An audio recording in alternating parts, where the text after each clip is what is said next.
Plitvice Motel was a roadside landmark in Croatia for 40 years. Its distinctive pedestrian skyway above the country's main motorway was matched by equally distinctive architecture and interiors. But it all came crashing down in August 2024 after years of unpaid rent led to the arrival of the Wrecking Ball. You're listening to Tall Stories, a Monocle production brought to you by the team behind The Urbanist. I'm Andrew Tuck. In this episode, Monocle's man in the Balkans, Guy de Launey, pays tribute to a Yugoslav icon.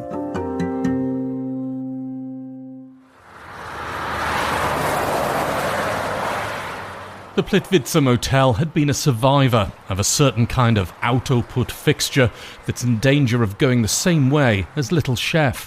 What used to be known as Yugoslavia's highway of brotherhood and unity is littered with the skeletons of facilities that outlived their purpose. Now, the Plitvice Motel is not even that, demolished at the end of August, along with all its distinctive Yugoslav architecture and interior features. This was a bit of a head-scratcher for all of us who've endured the long drag between Croatia's border with Slovenia and its frontier with Serbia. The plains of Slavonia stretch out interminably, pancake flat, with the road straight as an arrow. With boredom and fatigue the greatest dangers to the driver, you'd think that roadside accommodation would do a roaring trade. But the derelict motels and restaurants testify to the fact that lorry drivers now prefer to sleep and even cook in their cabs. And modern cars are perfectly happy to purr away at the speed limit of 130 kilometers an hour. So it seems most drivers are happy to just blast on through without an overnight stop. All this, and possibly some other factors which we'll come to, combined to spell doom for the Plitvice Motel. Despite its name, it was nowhere near the World Heritage listed lakes, but it was commissioned by the organisation which runs the Plitvice National Park and proudly displayed the name in friendly orange lowercase letters on its distinctive pedestrian skyway. This feature linked the two parts of the facility either side of the highway. Both the bridge and the low-slung buildings it connected sported steeply sloped roofs, reminiscent of a mountain Gostilna, and like many of those traditional inns, it offered both simple accommodation and surprisingly good food. But more than that, it was an icon of architecture and design from the dying days of Yugoslavia. One of that doomed country's most celebrated architects was the driving force behind the design. Zdravko Bregovac died in 1998, but he achieved possibly his greatest international acclaim 20 years later. That was when his work formed a significant part of a celebration of Yugoslav architecture at New York's Museum of Modern Art. Bregovac was already renowned as Yugoslavia's leading designer of resort hotels. He created holiday accommodation all along the Adriatic coast.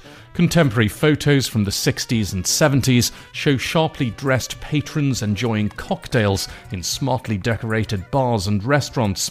Yes, there are burnt orange furnishings in some places, but the exteriors work with the environment rather than imposing themselves, and the interiors emphasize natural light, wood, and abstract art. Bregovac brought this flair to the Plitvice Motel in the early 1980s, this time working alongside another, less celebrated architect, Ivan Pitesh. The location was strategic, just a few kilometres away from the capital Zagreb and near the motorway junctions that could take travellers off to holidays in other Bregovac-designed facilities at the lakes or the coast. The entire construction resembled a gateway, and a friendly sign to drivers that the turn-off towards the Plitvice National Park was just a couple of kilometres away. For those travelling north to Zagreb, the familiar orange sign was a welcome indication that they'd soon be home. Meanwhile, those headed towards Belgrade had fair warning that the most tedious stretch of their journey was about to begin, and a rest stop might be in order. One website dedicated to Yugoslav architecture described the motel as a playful postmodern work, and that impression only grew stronger on the inside.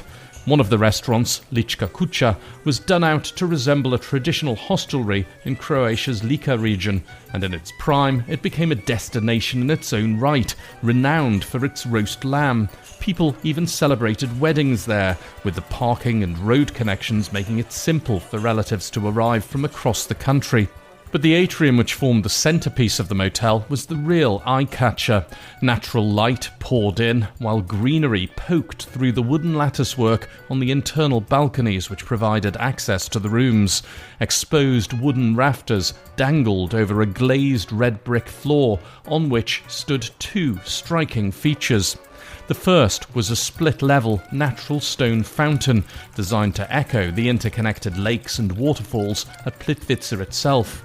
The other was a zinc-topped circular bar. Viewed from above, the pine-topped bar stools resembled nothing so much as the hour markers on a clock. You wouldn't find anything like this at your average motorway stop, and certainly nothing created by an internationally acclaimed architect. So why has the Plitvice Motel, and even its skyway, been reduced to rubble? Part of the answer is prosaic. The motel was millions of euros in arrears on the rent it was supposed to pay to Croatia's highways operator, and it had become rather run down over the years.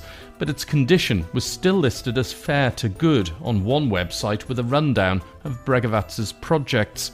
So why not bring it back up to standard? There have been some suggestions that its status as a Yugoslav icon played against it, and that Croatia's nationalist government didn't view it as a piece of the country's heritage, but a symbol of a former regime it despised. Its replacement will be a much more prosaic petrol station and cafe. But don't despair, because many of Zdravko Bregovac's works are still standing and in excellent condition. You can find them in destinations like Opatija, Rabat, Zadar, and even Slovenia's Lake Bled. So, if you want to experience a little bit of resort glamour, Yugoslav style, just make a booking.